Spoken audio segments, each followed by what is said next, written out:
Happy Monday, everybody. Welcome to the Prepare to Repair Show. Today's Prepare to Repair Show is presented by Ferguson Supply, Kitchen, Bath, and Lighting Showroom, located at 7950 West 185th Street in Tinley Park. Whether you are doing a minor facelift or a full kitchen and bath remodel, Ferguson has got you covered.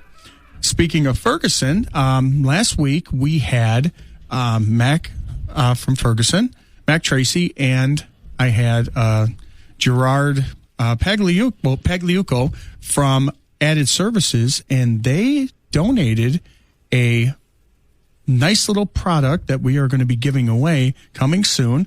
It is I'll give a little teaser. It is a Delta smart faucet. Ooh, nice. Did you see those? Yeah. Yes, I have. You can tell it to fill quarter cup, fill pot, fill oven, or not oven, fill oven. Fill Dutch oven, fill whatever pot you have, fill drink container, whatever you have, and it'll fill it. Wow. You can connect it to your mobile device, and it's really cool. It's also a touch. It's also a touch faucet. Does it clean the kitchen? Nah, I don't think it does that. If that, how many people would be wanting that? Really? It turns on the water and cleans the kitchen. Wow. So that's not bad. Do have to cut back on my staff then. So we're going to be giving that one away. It's going to be coming up soon. It's going to be real exciting. You'll get a lot more details on that as we get closer. But I want to welcome on today's show, you heard lovely voices of Audrey Johnson with Home Source Realty and Nancy Graham with Portfolio Mortgage Company. Welcome back, ladies. Thank you. Thank you for having us back. Having us today. Now, I have you guys on here. We're going to dive right in here. I'm just going to ask you just straight out. I'm going to be as eloquent as I can on this. Have people lost their ever-loving minds out there? I assume you're referring to the feeding frenzy on the sales part of the real estate market right now. I'm hearing stuff. First off, I'm hearing, because I'm dealing with contractors, I'm dealing with, homeowners, and just watching some of the stuff that come over on social media and just all these different sources that's coming over. And it's just, I'm just like, it's jaw dropping. You've got all this insanity, and I call it that because this is just, I don't think we've ever seen this before, have we? Well, I've seen it before. It was just around 2008. Don't say that. I know, but it's a very different scenario. But I actually found that since January to now, I thought it was busy and crazy in the last 2 years with COVID. The last 3 or 4 months, people's the activity in the market is crazy off the charts, and the amount of things. First of all, it has to be that people don't want something if it's not nice. They will turn their noses up at fixer-uppers, wallpaper, dated. But if you've got a nice house that's fixed up cute, multiple offers, it's, to your point, insane amounts, over list price, people waiving terms of a normal mortgage that I've not seen. It's very... I'm going to actually go out on a limb here, and I'm going to call this the top of the market. Wow. I think we're here. Once people start waiving inspections on a $300,000 house bidding 25 to 50 over, and here's the latest thing, and this is what makes me say that, is people are actually waiving appraisals and paying the difference in cash to get a house. Well, I guess it's going to go to you, Nancy. It's like, that house is still worth exactly what the appraisal is, and they're coming in with cash. So, unlike 2008, where people were getting mortgages just because they had a nice smile and people just wanted to give away a mortgage, here they're actually having to qualify. They're having to, and I think after COVID or during COVID, didn't they kind of get a little bit stricter on mortgages? Or they're very strict. COVID caused for people who were collecting unemployment. That was a problem. Business owners had to send in their P&Ls for, like, if it were April, they had to send them in for January, February, March, so they could see the people were doing well. Right. There had to be an increase between 1 year to the next year. What Audrey is now referring to is let's say someone's buying a house, the asking price is $299, and somebody goes in with a bid of $350, but it's only going to appraise for $299. Then the person has to come in with $50,000 up front, right, and then the 20%. So that would be another $60,000. So $110,000 is going down on it, and the person, the buyer, has to realize he just bought a house for $350,000 that's only worth $300,000. Right. He can't change that fact. So, and he's only going to get a mortgage for $240,000. So you get the lower of the two, and people don't. And people just think, well, I can refi it like within a year. It doesn't matter. You still get the lower of the two at that time. Right. And you're not going to get credited for this. So that's where the insanity portion of your question comes in. Right. Why are people willing to do that? And nobody has an answer for that. Well, I think the only thing is it's a scarcity. It's a supply and demand thing now. Correct. And I find the inventory to be almost tighter now. There are more listings coming out, but there's also more buyers coming out. People know the rates are up. I mean, they're up dramatically over a year ago. Correct. And they're going to go up even more shortly. So people want to get in and lock that down because, of course, every time it goes up, what you could afford goes down. But so they're still fighting for, 10 people are fighting for 3 homes. Right. Well, I mean, is the rates, I know they changed, they went up, right? And again, don't know, but are the rates that bad? I mean, relatively speaking, after all the years I've been in the business, no. I remember I bought my house, in 1995 or 96 rather, and I think my interest rate was like 7.5% or something like.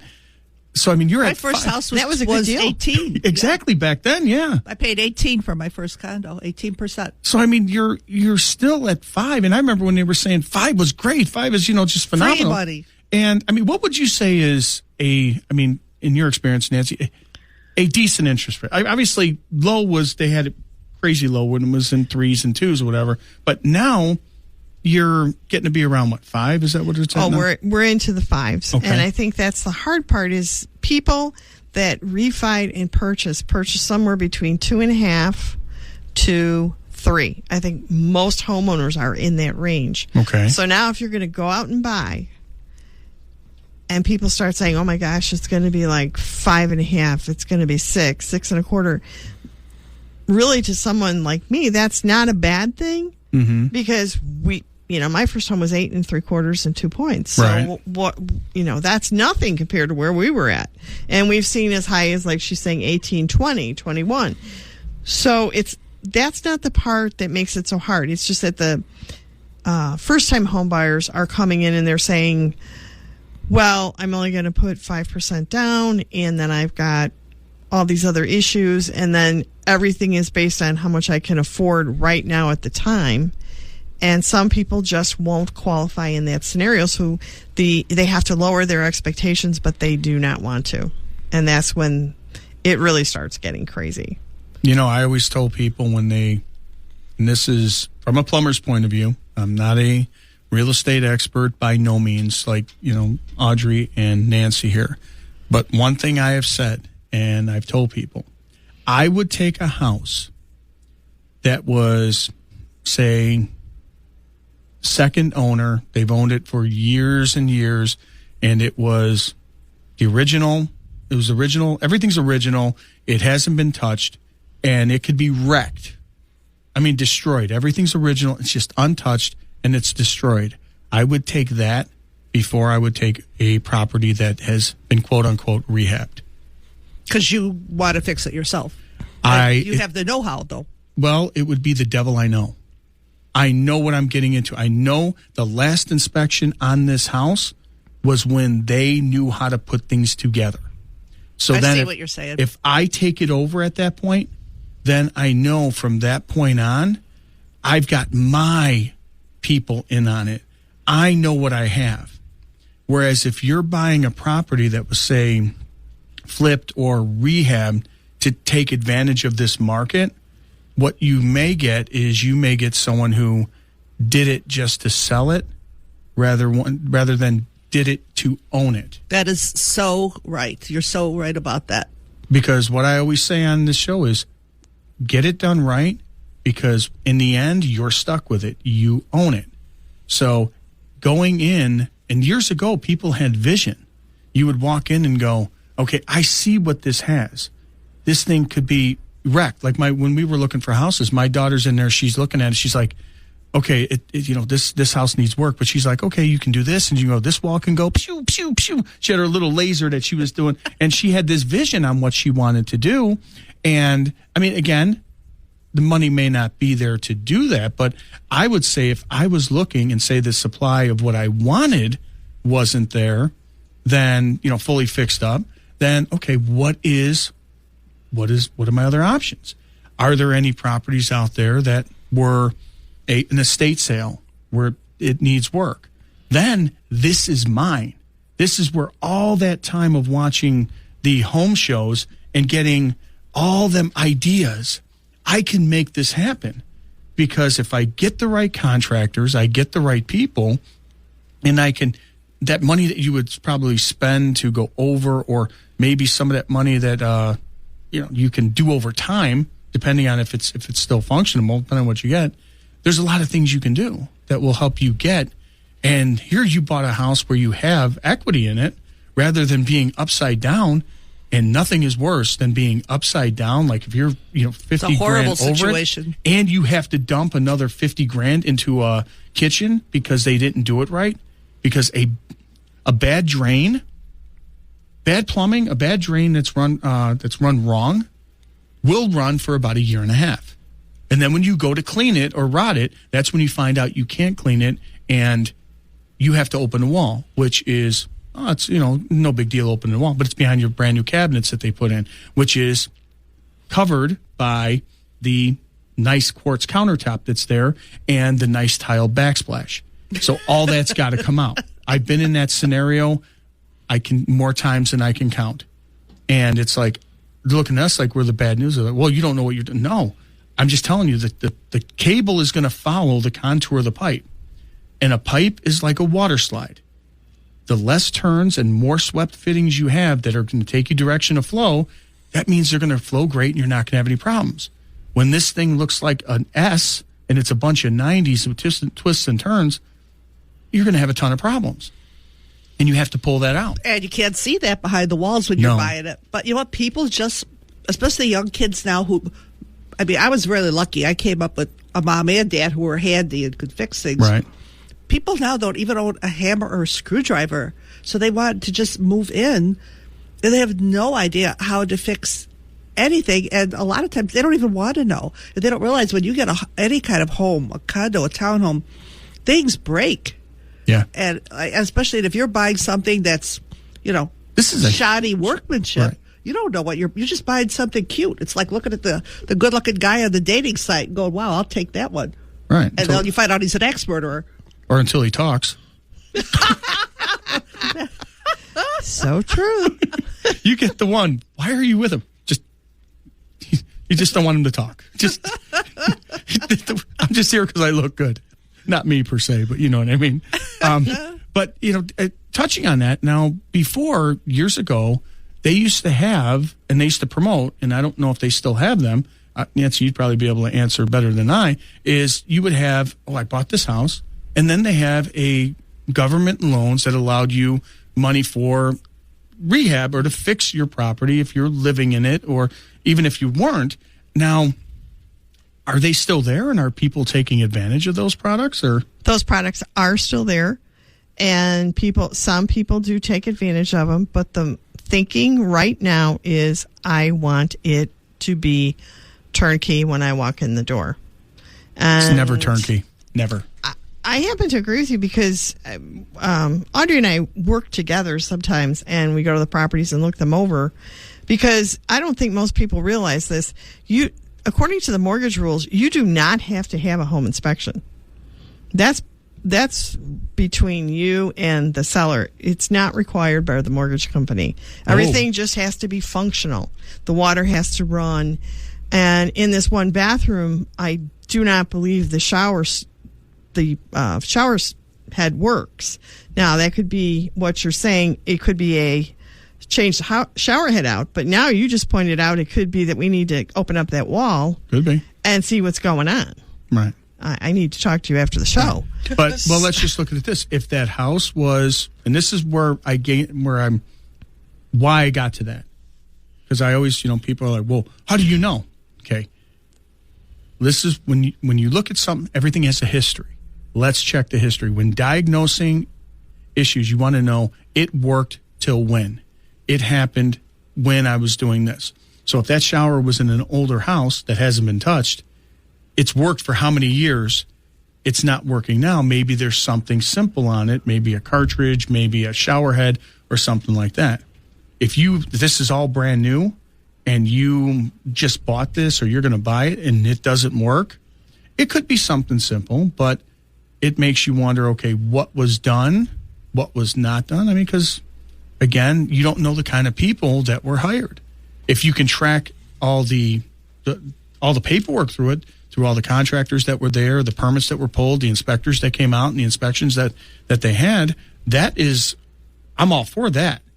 But if you basically have nothing on this property, again, it's your money, you have nothing on it, you're stuck with it, and you can almost hear that meter running, just hear it going, because it can wind up being, the American dream could turn into the American nightmare really quick. That's true. That's true. And I'm just like this. I would rather have the devil I know. I would rather say, okay, this is mine. And then I have pictures of this whole thing that happened. Yes, it can be frustrating. It can be stressful. But again, when you look at all that, you see it come together, you feel good about it because, when you're walking people through it as a homeowner and you're saying, I did this, I did that. And many of homeowners that we've done work for, they gave me the track record of what they've done so far, and what and where they got it from point A to point B. This is where it got out of their hands or the people that they did, and they needed somebody else. And they had done good work. I mean, they had actually done it right. They did their homework, and they had the people that did it, and they needed a little bit more help on it, and we were able to do that. But I'm just saying, it's like, don't take properties off the table, I think. Especially in this market. I mean, how many of those houses, like you said, are selling? Do you see a lot of properties out there that need work that nobody's just passing by? People will pass them by. And I agree with Nancy. It's a mentality. It's a mentality that's seemed to have blossomed about the last 5 years. And it's not just first-time buyers, young people. It's across the board, like every age group. It's like you're living in HGTV land. Right. They want it. And the thing is, if they have the money, they'll pay up for it. But again, to your point, I could walk in and point out, the cabinets are cheap paper. The molding in the corners isn't mitered. Nothing. The hot water. Even I know from being around you what's code and what's not to install these things. I said, look at the overall picture. I said, if there's watermarks on the basement wall and you got a fancy new stainless appliances, it's still not a good deal. Right. So I like to try to educate people that I take out to buy. Say, you're only as good as the site, your drainage, your basic sound structure. Anything can be pretty. Right. But you have to look past a lot of what is cool, what is in style. Say, this is a huge investment, probably the biggest one most people will ever make.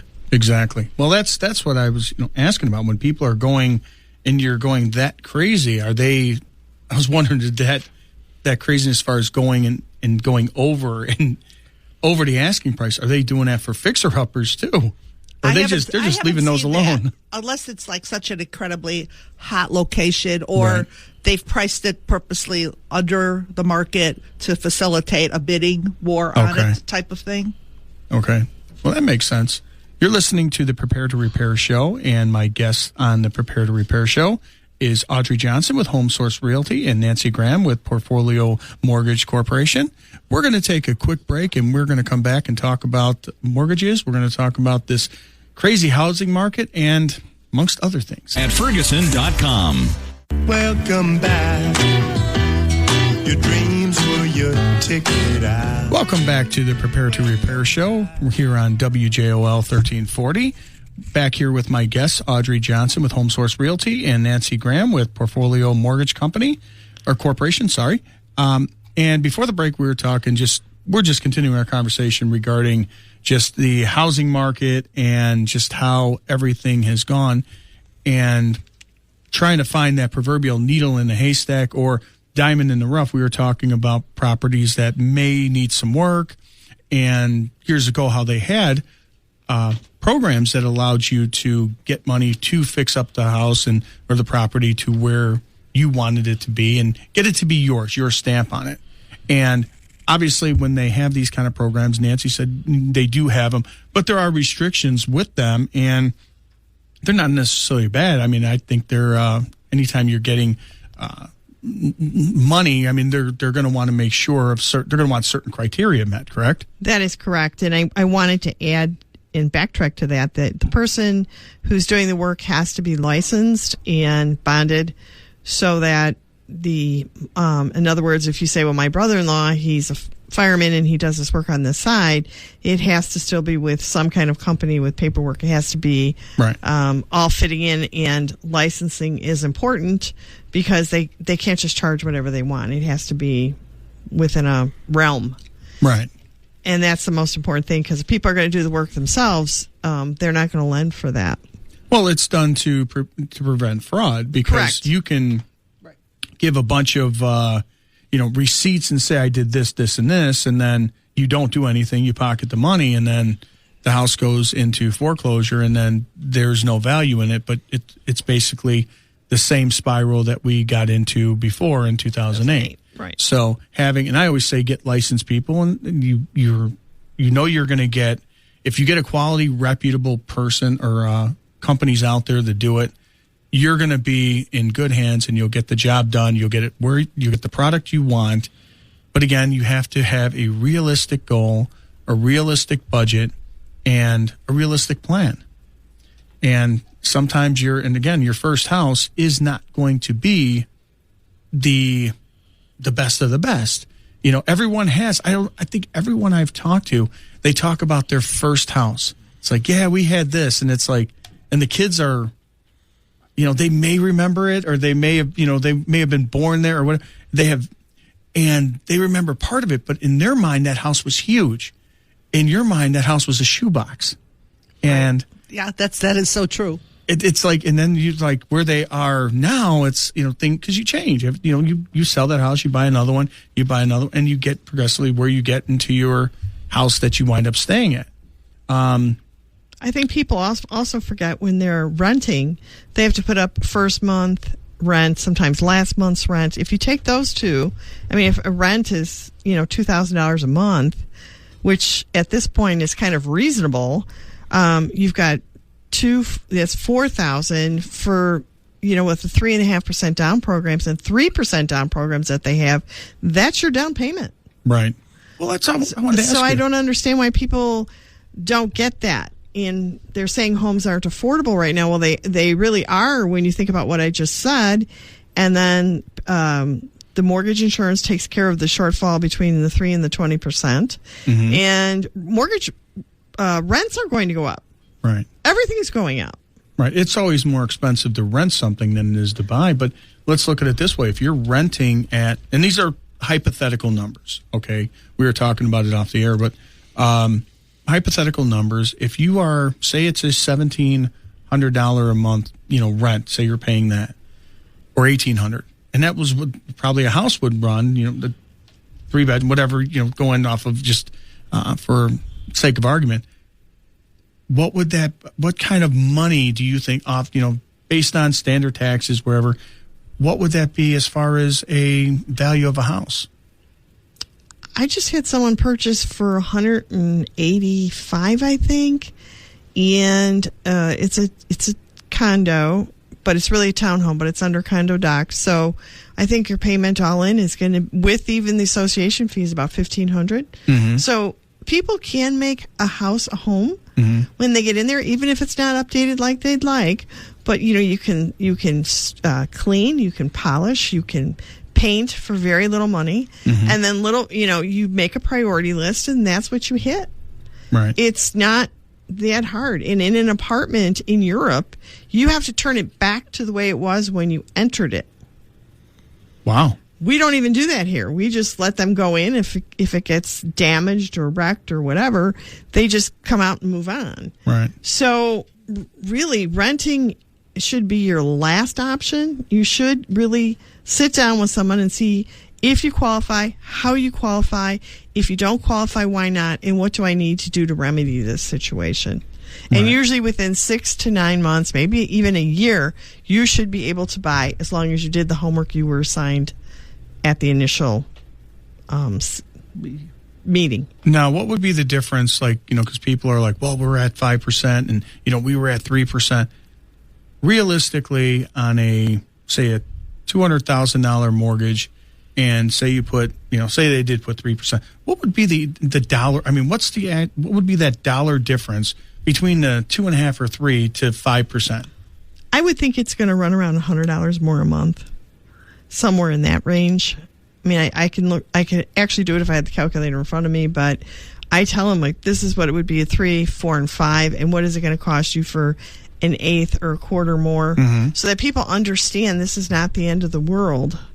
That's what I was. It might be the end of a drink, a bottle of wine a month. Right. You're going to have to cut, sooner or later. We all have to cut back, right? And what are you going to cut back? And I had a man this weekend tell me, I'm absolutely not going to cut out that bottle of my liquor, and that's okay. They cut out the eggs and milk. I mean, but you have to cut out. People have to learn to sacrifice for what you want. You can't have it all. We just can't, and everybody wants it all, and that's a great goal, but it's just not always obtainable right away. Well, when you want, I think I look at it this way. When you're saying you want something, you want something.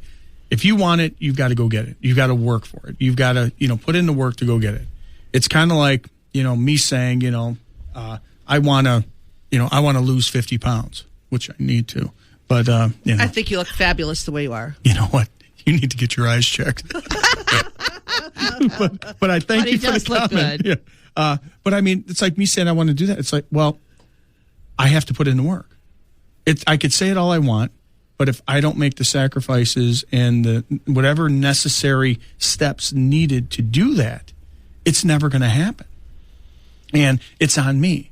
And I think it is with any goal that you want. If you want you want to attain it, you got to take the necessary steps to do it.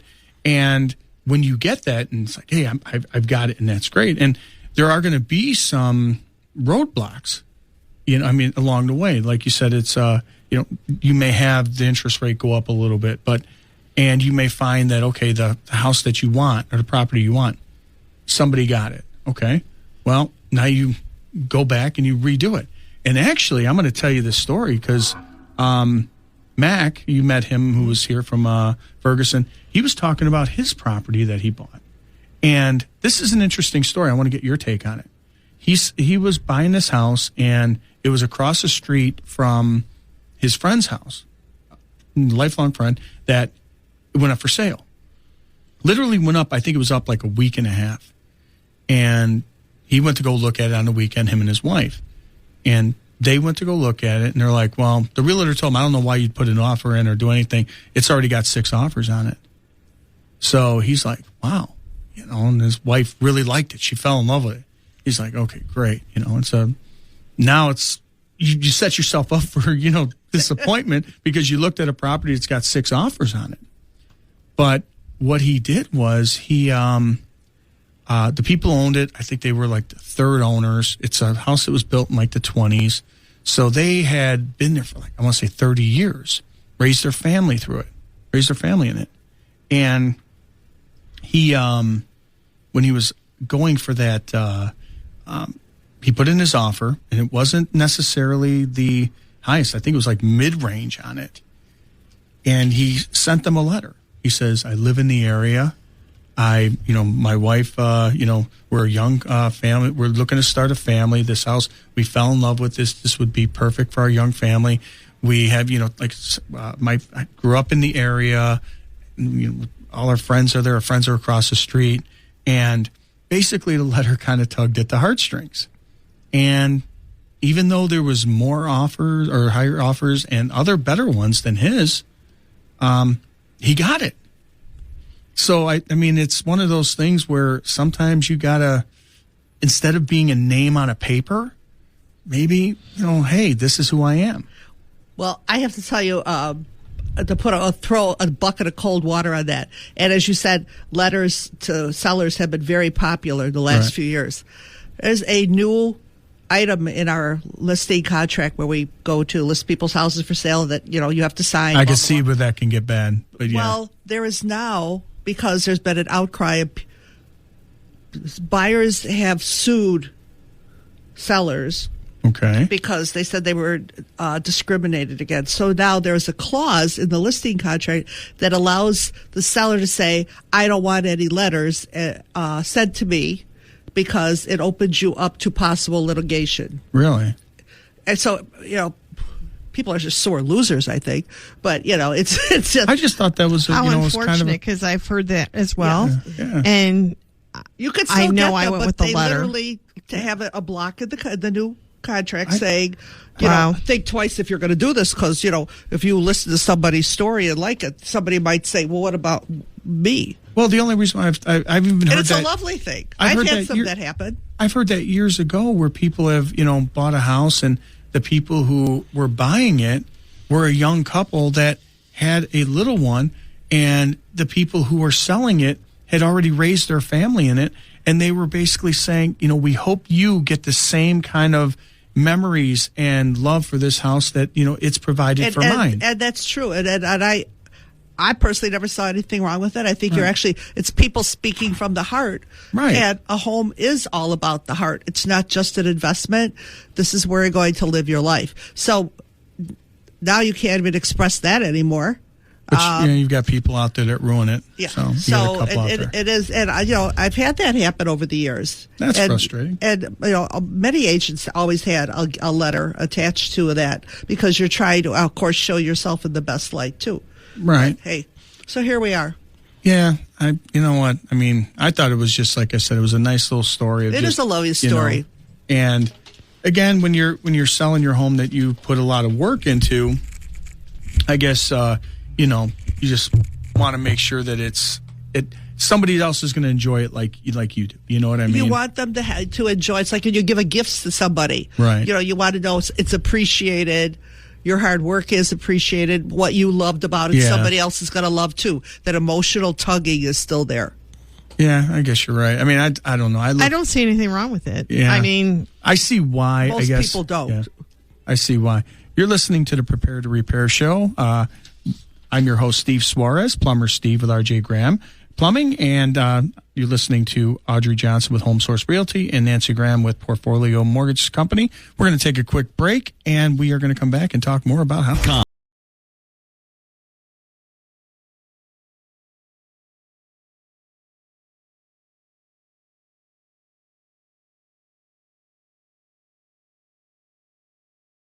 And with me is the knowledgeable and talented ladies here from Audrey Johnson with Home Source Realty and Nancy Graham with Portfolio Mortgage Company. And we were, talking about just some of the little things that people are kind of doing to maybe get a little extra consideration, which I guess that's frowned upon. I mean, I'll tell you, I don't know. It's an interesting world we live in nowadays. Yeah. I mean, I don't know. Like I said, I guess if you can get a leg up, I mean, it will help you. But I guess it could open the door for people who are not necessarily going to do the right thing. So I guess that could happen. So, but then again, people are, if you don't like the letter, throw it away. But, right. But people are going to do right are going to do right, and people are going to do wrong are going to do wrong. Mm-hmm. It's going to happen that way. But I just thought it was. And that's the whole world, not just the housing market. Exactly. Well, I guess my question is then to Audrey is, if you have someone who got 30 offers, then couldn't the other 29 say, well, why wasn't my offer taken? Yeah. And then they can start suing over that? Well, that's why when you present clients' offers, they all have to be represented, equally. Everybody, it has to be purely on the facts. What's the better, what is the better rate package, closing date, not just price. There's a lot more. But what if you have identical? Say you had, nameless, and they're identical. They both are, you have 3 offers on the table. 3 offers. They all are for the same price, but maybe 1,000 of each other, and they're offering the same, closing date. Everyone looks great. Everyone's offering the same thing. How do you, what do you do? Well, the normal will take, say that happens. Say there's 10 offers and 3 offers, like you say, come in. Then we would normally go back to the seller and say, this is what I have. It's always up to the seller. Right. I could give you your choices, but it's the seller's choice. They could either say, well, if there's A, B, and C, but say, well, I'll take B, for whatever reason. So you can't advise me. I can advise you. And what I could say is I could also say, Steve, let's go back and ask these 3 people for their highest and best offer. Okay. And they have 24 hours, whatever you want to give them to reply. So let's say the house is $350, they're all at $350, but one's maybe got, 3% down, one's 20% down, and one's cash. Well, that would probably make it pretty clear for most people. Most people would go for the cash offer. Right. But say that they're all $350 with 10% down, there's your quandary. So then you're going to go back and say, how could you sweeten, basically, what are you going to do to sweeten the deal for me? Why should I pick you out of these 3? Am I concerned about the 10% or the percentage down? I mean, if they're approved and they got everything, am I really concerned about what the difference between the 2 is? People are. It's not, if once you're completely approved, like when I get a approval from Nancy, I know it's good to go. Right. I never, don't worry, it's closed. People obviously like a cash offer, but cash offers can go bad too, when people don't understand that. A cash offer, once I get an approval from somebody, I'm usually good. But sellers usually feel more secure with more down. Yeah, I get that. But then it's like, okay, if I'm coming in at 3% and somebody's coming in at 10%, but I'm coming out of a rental where I stocked away money and I'm ready to go. And, I don't want to use all of my money. You know what I mean? I want to be prepared. And I'm coming in at that as a first time, taking advantage of all the programs that are available. And aren't those from the sellers, from what they're going to get at the closing table? It doesn't matter. It doesn't matter. No. So, I think that would probably be more, as they're looking at it, do they know the difference? If they don't know the difference, then does it really matter what they put down, I guess? Well, firstly, I think what you always have to do is I check. Whenever I'm in a situation like that representing my client, right. I will call each mortgage broker and say, hey, is this a full approval? Have you run not just their superficial credit? Right. Do you have pay stubs? Do you have tax returns? Are they completely approved? Or do they have student loans floating around? Do they have a bankruptcy because you didn't do a whole run? So right. I always want to know if you're completely approved. No surprises. Fine, basically, no surprises. That. But also, say your 5% guy comes back and says, well, we're all at $350. I'll give you $360. And say somebody else came back, well, I'll give it $362. Here's the new thing. Then we're going to go what we talked about earlier. I'm going to waive my inspection. I like your house so much when I got 5%. I'm going to waive. I'm going with a letter. I know. I'm going with a letter. I'm going with a letter. And it's true because a lot of people want to live next door to their kids or, right. In the same neighborhood block. Yeah, God forbid you just. I'm going with a letter. I'm not going outrageously crazy like that. That's bad enough. Yeah. But I will tell you, I recently had a I'll send pictures of my kids. Yeah. I'll send pictures of my dog. If I go in there, I find out that they're a dog or a cat person, I'd send them. These are my pets. You bring Clyde over and introduce them. I'll bring them. I'll bring everybody over. I'll get my neighbor's dogs. We'll all go. We'll go. We'll go dress up like the Von Trapp family singers and go out. Get you that house. But then, so they don't waive the appraisal. They waive the appraisal. Yeah. That's the new thing. Then they're waiving the inspection. I actually had a client came in on a mid-price house that came in $25,000 over with an escalation clause of $1,000 over the next highest if we needed it, waived the inspection, and I still lost the house. What is this, eBay? Pretty much. Seriously? And then the person who got it literally waived the appraisal and paid way over and guaranteed they would make up the difference in cash. So how does a first-time buyer without reserves compete with that? Okay, let me. You don't, because we're getting to the end of the show, and this is. We have to come back. Yes, we do. Because I guess my question is, all right. Say when this is going to level off. Yeah. This is going to level off. Yeah, we're at the top, Right. I believe it. So basically, you're going to see something, you're going to see stuff increase. You're going to see the rates increase, and that's going to pump the brakes on this. Now, what happens once this levels off? All these people who went and spent over, what happens then? What is that? Remorse? Well, what does that do to the neighborhood? Because if I'm living in a neighborhood and I got, people 3 doors down who sold for $50,000 more than what my house is worth, how am I looking? Or am I just still looking the same? Yeah, you're looking the pretty same. smart. The guy who's $50,000 over, he has to make up his mind that he's going to be there for a long period of time. So Or they love it enough they're not moving, or they've got money to burn, and they don't care. They don't care that they, okay, because they're going to take the loss. Because we've been seeing a lot of people that I've been seeing stuff online where people are like, getting upset because they feel shut out. They're not able to get into this, because the prices are being driven up. Mm-hmm. Honestly, sometimes people do you a favor. Sometimes favors are done for you. It's kind of like, man, I wish I had that car. And then you find out that car, they recalled it. It turned out to be, not so good, or, man, I wish I would have, we would have got along and I would have married her. And then you find out that, well, it didn't go so right. I'm just wondering in this particular case is, with everything being driven up and people feeling that, it's being driven up and they're getting this and we're not getting ours.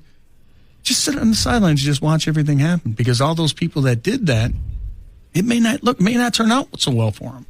I don't know. We're going to see a big price decrease. I don't think you're going to see that for quite a while, because the buyers are there. The millennials are coming in the market. Older generations moving around. So I don't think you're going to see what you saw in 2008. Right. Because the whole foundations are different. But Right. you will eliminate demand, and you're going to drive it in a different way. The first time buyers might compete with somebody who thought they could upsize, and now they can't because of the interest rates. So you might have a double competition for the same price range of house. It treats differently. A $250,000 house is a $250,000 house, no matter what you pay for it.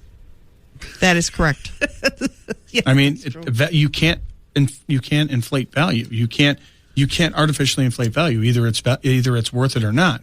And if everybody is buying it in that house, in that neighborhood or area, just goes through the roof, great. But if you and maybe a handful of people decided to buy in that neighborhood for that price, and everything cools off, you and are just within that select group of people that just live in the houses that are more expensive in the neighborhood, and then everybody else is, when it comes back to reality, are going to buy at what that price is worth at normal rates of gain. Mm-hmm. That are going to be, progressing over time. Once I saw people starting to waive appraisals, I'm like, oh, this is nuts. Yeah. I mean, that, in my opinion, I don't think you don't waive protections. And that's why you have an appraisal. You don't. That is correct. To you don't protect overpay. you, protect the bank. Well, the bank always wants to protect itself, but also to protect you from the same scenario. Well, I met an inspector, plumbing inspector in Homewood, and when he was talking about inspecting the home, he said, I'm inspecting this home to make sure that this is up to code and it is working properly for this homeowner and for the next. Because when you sell this home, you will leave, this home will stay in this area. So if anybody, if you do work and it doesn't fail and it gets into, and it goes into disrepair, it lowers this value and then it just damages. It's a domino effect in the area. Mm-hmm. So basically, meaning that is when you do things and you make these decisions, even if all those properties, they can't walk away from them. They can't walk away from them. They can't do anything. All I could do because, is you're going to lose. Turn your back? No. Right. No but one wants to do that. But you lose then. In other words, before in 2008, everybody lost. Everybody lost. Now, they're going to lose pretty much, because if the bank takes it back, that value is still $250,000 or $300,000 you paid over. So you lose. Everybody in the neighborhood doesn't. That's correct. And that person paid cash for the difference. Right. That's their money. That's a huge difference from 2008. Right. So that money's already, their loss is already going to be taken up front away from them. They know what they did. Right. My concern with all this, and just is if there's an issue, if you spent all your cash and did all that to buy this house and something happens, now you have that roof, that furnace, that foundation, that flood or something, just any act of God, any exterior. I mean, who knows it? I mean, just who knows what can happen. Everything goes wrong with the house. You know that. Exactly. Anything can go wrong. It's basically Murphy's Law. Anything that can go wrong will. Expect it. Be prepared for it. And it's easier to be prepared for it when I've got this. Whereas if you put all your money into getting that finished house and come to find out that it's not finished, because I've been on that, I've seen it many of times. People bought a house, it was finished. They bought that one over the one that needed work, and they spent all their money on furniture and getting it to make their touch on it, and then come to find out they got to redo the kitchen and the bathroom and things like that because it wasn't done right. That's the worst. The sound of breaking up new tile on the wall to get behind the wall to get to it. It's not pretty, especially when you have to look on the face of just, it's brand new. Mm-hmm. Or at least, within the last year and a half or 2 years. So it's frustrating. Very true. So I want to thank you ladies for being on the show. Thanks Audrey, for having how us. do we get in touch with you? You can give me a call at 708-846-6494. That's a text line also, or my email is audreyjohnson@realtor.com.